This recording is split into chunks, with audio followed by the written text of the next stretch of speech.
Assalamu alaikum and peace. Welcome back, Black Muslim in America. This is your host, Bilal of Mujahid. Back outside recording. Some thoughts on my mind, man. What's going on? I see and I'm happy and I'm proud that foundational Black Americans, freedmen, are getting on code, man. And it's becoming a beautiful thing. We got the Democrats shook, Republicans shook. They doing all these type of things to throw a monkey wrench in us getting our reparations. But it seems like the people who are really upset, outside of the white supremacists, but it seems like the people who are really upset are the non-foundational Black Americans, the Caribbean and African immigrants. Many of them are upset about that. And it seems that they're getting on white supremacy code to hate on us. Why would you do that? As a Black person, whether you're foundational or not, why would you do that? Wouldn't you want your own Black people to get some type of compensation? That might help you out in the future in some way. And even if it doesn't, wouldn't you still want to see your Black people get some type of compensation for what they went through? Why are you in the way of that? That lets you know certain people, many of these immigrants, are on the side of white supremacy. And the same thing can be seen that, what's that one dude? His name is Tether Locklear on Twitter. He's making all these types of Twitter posts insulting our foundational Black American lineage, making jokes about Emmett Till. And then the one joke that he calls jokes, we know that's how white supremacists, speak in code to each other. But then his last joke, which really got foundationals on his head, on his bumper, and really made him delete the tweet and say he's going to stop trolling and all of that, was that tweet he made about the Black Supreme Court judge. He was saying how Clarence Thomas's ancestors should have been lynched. Like that, don't nobody talk like that. That's not how foundational Black Americans talk. And that's just highly disrespectful, even though we don't rock with Clarence Thomas. We don't rock with him. But at the end of the day, that's just highly disrespectful, bro. And that's why people got on his head and got him up out here out the paint. But if you go on Twitter, I'm sure it's still up, and you look through his thread about what he was talking about after he allegedly apologized for that tweet and said he was going to delete it. His apology really didn't seem so sincere, but that's neither here nor there. But when he went through his old thread of allegedly apologizing, he started doing that Fed talk. Oh my God, this group, foundational Black Americans, something needs to be done about them. He was dog whistling to white supremacy. That's what he was doing. And foundational Black Americans isn't a group, it's a lineage. You could be a coon and still be a foundational Black American. It's just what you are. It's what you're born as. So whether you're on the good side or bad side, you're just that's who you are. You're a foundational Black American. But what he was doing throughout his thread was trying to dog whistle and call foundationals a group. And then he was then you have others who are following his code. They want to put that Black identity extremist label on us. That's what they really want to do. And they're having a hard time doing it because no one is claiming to be a leader, because there is no leader of an ethnic group. We're just who we are. But they're trying to tag on a leader to this so that then they can four-wall it and make it into a group and attack it. And they're getting frustrated at that. So now they're just doing all type of things. You got some of them having people sign petitions to designate foundationals as a hate group. This is ridiculous. Why are you doing that? You're mad because your feelings are hurt.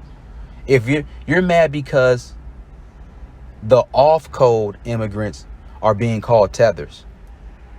So what? It's just like us calling our foundational Black Americans who are off code, calling them coons. We not out here saying, how dare you call them a coon when we know they are. We accept it for what it is. How come you can't accept that there are those amongst your people who are tethers, meaning they are the immigrant coons? That proves you're not on code, because why are you getting hurt for them? And that's really the whole energy behind all these immigrants coming at us. They feelings is hurt. And then after that, on top of that, well, I would say even before that, they see that, well, if they separate themselves as their own lineage, we won't be able to get none of that money if reparations do come through. If they're separating themselves as their own lineage, then we can't hide behind them anymore. We can't have them fight for us while we don't fight for them. We can't have them fight for us and we get all the benefits of it and they get nothing in return. We can't keep doing that, because then they're going to get all the benefits. We can't get them no more. So they're mad and in their feelings. And instead of just, expressing their feelings or expressing their thoughts about it, they want to go run to white supremacy and say, hey, get on them niggas over there. They not acting right. They not letting us stand on their shoulders. When we came over here, we were supposed to be standing on their shoulders. Hey, white daddy, go get them, because they ain't letting us stand on their shoulders no more. You might not be able to use them no more either if you don't get them in check. That's how they're acting. While on the other hand, you do have some immigrants who are on code, and they're like, yes, do y'all thing. Y'all should have been done this. I'm not mad at you. It don't hurt my feelings, because I know there are some tethers amongst us, just like it's coons amongst us. So I know that. So I'm not tripping about you saying that. I know you're going to get your roast session on. I know you're going to call them out, and we need to call them out. So the immigrants who are on code, they not having a problem with this. This same type of anti-Black, energy from these immigrants in general even trickles down to Islam. We see it happening in Islam. I was in the spaces room on Twitter like a couple of days ago, and they had a space about the anti-Black sentiment, from people in Islam. And as I said before, Islam doesn't teach that, but we know that white supremacy dominates all areas of life, has infiltrated all areas of life. So it has even infiltrated the mindsets of many Muslims, many non-foundational Black American Muslims. And to me, you can't be a true Muslim if you have racism in your heart, if you have white supremacy in your heart, if you're getting down with team white supremacy and hating on your own people. Not even let alone they're Muslims, and then even if they weren't Muslims, they're Black just like you, and you're still hating on them.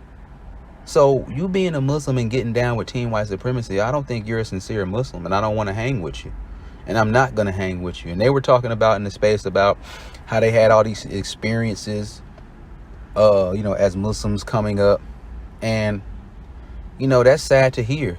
But when I became a Muslim because I believed it was the truth. I already knew about white supremacy because my father taught me about that. I learned about that from reading books and all of these things as a youth coming up. So when I accepted Islam, I already knew that, yeah, it's going to be some white supremacy going on in here. But what I'm accepting is Islam. I'm accepting to live by the truth that Allah has sent down and given to his messenger, peace be upon him. I'm not really... I don't really mess around with y'all like that. I don't. I hang with my people, and that's it. If you're a cool Muslim, and you're not on no white supremacy stuff, and you're against white supremacy, then you can hang with me too. But I got my little group I hang with, and that's what it's gonna be. But if we gonna be Muslims, we gotta be Muslims. Also in that room, they kept giving props to Nation of Islam and saying, well, I'm not going to talk bad about them. You don't have to talk bad about them. They've done some good in the Black community. They have.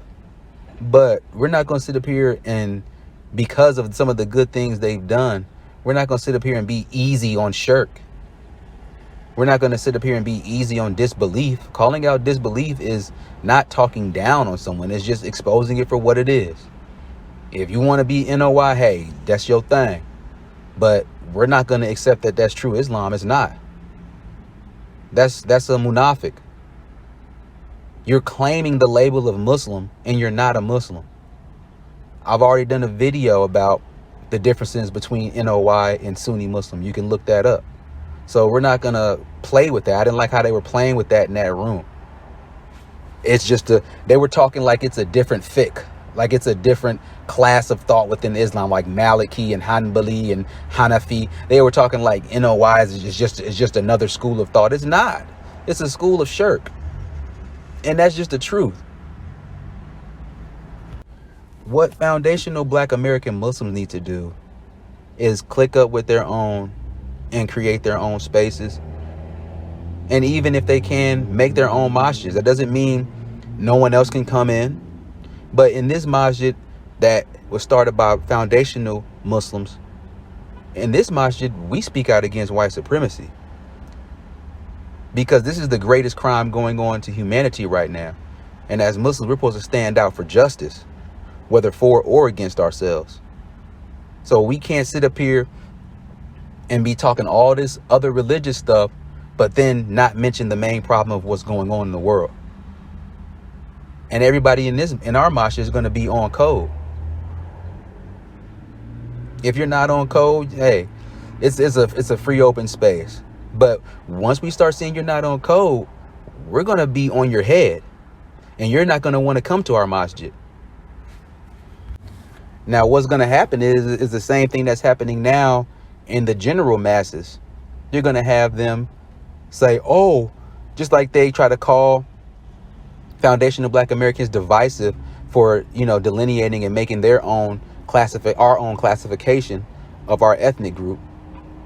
Muslims are going to do the same thing. Y'all trying to turn this into NOI, Nation of Islam. No, we're not. We're just not putting up with the anti-blackness. That's all we're doing. We're not changing this to Nation of Islam. We believe in Allah and his messenger. And his messenger is Muhammad ibn Abdullah, peace be upon him, not Elijah Muhammad. As a Muslim, if you're an immigrant coming over here to America, you need to be getting on the side of Islam, getting on the side of against white supremacy. That should be your stance when you come over here. It isn't just, I'm just going to put my head down and not say nothing. No. What did the Prophet, peace be upon him, say? He said the greatest jihad, the greatest form of fighting, is to speak a righteous word to an unjust ruler, is to speak out against injustice. That's the greatest. So you want to be the top-notch Muslim, right? Then this is what you must do when you come over here. You get down with the foundational Black American Muslims and you get on their team about getting them reparations and about destroying white supremacy and replacing with the system of justice, which is Islam. But the problem is your anti-blackness, your white supremacy in your heart makes you say, I can't help these niggas. That's wrong. Something in you says that's sinful for me to help black people. That's your own problem and sin that you need to deal with. But that's all I wanted to come to y'all and talk about. That was just a few thoughts on my mind, a few ramblings. If you're a Black Muslim, a foundational Muslim, then you should be clicking up with other foundational Black Muslims. And y'all build from there. Click up with more. And you can even work with non-Muslims, our non-Muslim Black foundational Black American people. You can work with them too against white supremacy. There's nothing wrong with that. There's nothing wrong with empowering your people. And then to empower them by guiding them to Islam as well. But the reason many black people turn away from Islam nowadays is because they see, y'all got anti-blackness all up in through y'all, religious marches amongst the people. The religion don't teach that, but y'all got to get these people in check. So when they start seeing foundational Black American Muslims get this in check, get that anti-blackness in check with that that's going on in Islam, they'll be more open to accepting Islam. So that's why we need to be on point. But yeah, that's all I wanted to say. Thank you for tuning in. Until next time, this is Black Muslim in America. This is your host, Bilal Abdullah Mujahid. Peace and assalamu alaikum.